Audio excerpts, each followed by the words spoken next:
Hey smokers, Draga1 here. Today we're going to be taking a quick look back at one of the most memorable early iOS App Store releases, JellyCar. It utilized the iPhone or iPod Touch's accelerometer to affect the gravity of the level, sort of. Everything else was just 2D goosh physics, hence the name of the game. The game's most defining feature is its ability to make the car grow when you tap on it. This both channels the awesome monster truck part of your brain with the cute, cuddly part of your brain, and then smashes them together. When you do this for the first time, it pretty much always makes you laugh. The rest of the game is essentially physics puzzles that I'm terrible at. There are 3 difficulties, but considering my previous statement, I haven't strayed into much above easy. As you can see, the game does support some localization, or at least French localization. The game actually spawned 2 sequels, but was bought by the evil that is Disney, and then they discontinued its development and removed every trace of this game from the App Store. If I had the 2 sequels, I'd show you. So, long story short, it's a simple, cute game that's easy to pick up and play, utilizes new iOS hardware features of the time, is very eye-catching and recognizable. So why am I making a video about this game now? It got pulled from the App Store years ago. Well, iOS 11 just came out, and this means that all 32-bit apps, i.e. all the old ones, will cease to function. As you can see, on iOS 10 I am running here, JellyCar still works in this kind of compatibility mode. Since this game was never updated to work with the phone's aspect ratio, it has pillar boxing, but hey, it's functional. Even though it looks like it's running at 30 FPS, which, kind of sucks. But on older devices, this game ran like shit, if I remember correctly. Along with Apple killing all 32-bit apps, they are also removing iOS app management from iTunes altogether, which means that the only way of backing up and preserving this app will be to A, have bought it when it came out, B, to have backed it up to iTunes since then, C, never update to the latest version of iTunes, and D, keep an iOS device around that still runs iOS 10 or earlier. But why go through all this trouble to keep some old game? It hasn't aged very well and doesn't have real staying power like Candy Crush or Mobile Strike free from the App Store. Well, this is an example of a game getting absolutely erased from existence. Even when you paid for and own, quote-unquote. It's a big reminder that everything we have in the cloud on your Steam library in Apple Music, Spotify, could just be removed at any time by the copyright owners or the developers of an app or game or album, even. And if you don't have it backed up in some way, it's just gonna be gone.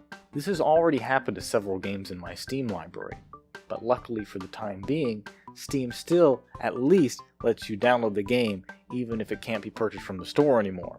But who's to say if that will ever change? When you agreed to Steam's terms of service, or to be more relevant to this video, the iTunes terms of service, it probably said you don't actually own any of the games or software, and that you're really just licensing them and they're on your account or whatever. Sort of like Windows or Microsoft Office. Luckily, if you follow all the steps I mentioned, you can properly preserve and continue playing your precious JellyCar, but it's not as easy nowadays to archive and preserve a game as it used to be, and certainly not App Store games. Unless you pirate it, of course, I would never recommend that, although there are some cases where piracy does almost universal good to humanity. Being able to make available, preserve, and archive parts of human culture that gets erased by bureaucracy and corporations and copyright whatever, specifically with intellectual property which is locked down by copyright bullshit or trapped in development hell, generating no money for the copyright holders, developers, or companies that made it for years and years. That's when piracy does a service to people who have no legal way of acquiring the media. And if that still doesn't sound like it's ethical, think of the people who actually paid for this stuff and then lost it. Again, it's especially valid for people who have literally lost their purchased game or media because of some DRM owned by some company that happened to shut down years ago, and now the game can't be launched because that DRM can't contact the game server. I don't know if that's actually happened with anything. I think BioShock may have had a problem there with Secure ROM or something. I don't know. So this kind of got rambly and off topic of specifically JellyCar. But this is the end of the script that I wrote. And I will say that I suck pretty horribly at this game. It's really hard to film because you have to keep turning the thing. Okay, alright, that's kind of interesting. It puts a lot of the mass into one wheel, I guess, so you can...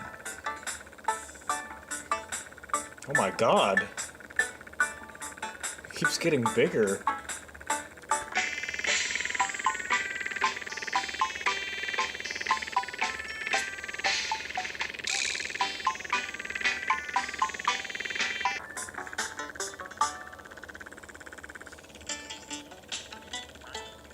I guess that's so you can... Jesus, it's right there. Oh my god. I'm sure there's a trick to this. Oh, come on.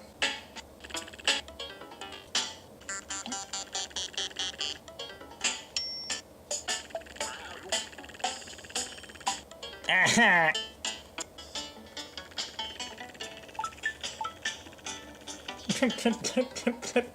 Play cut music in-game music, play cut sounds in-game. You have to do from the settings app.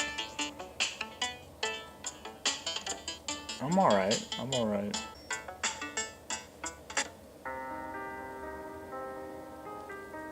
Imagine having ultimate freedom. The flexibility to do anything. A world without boundaries. Imagine a car with innovations unlike anything in its class. That can take you anywhere. Is this an ad? The moon. The all-new JellyCar is here. We got through it. Save replays. Ride a dolphin.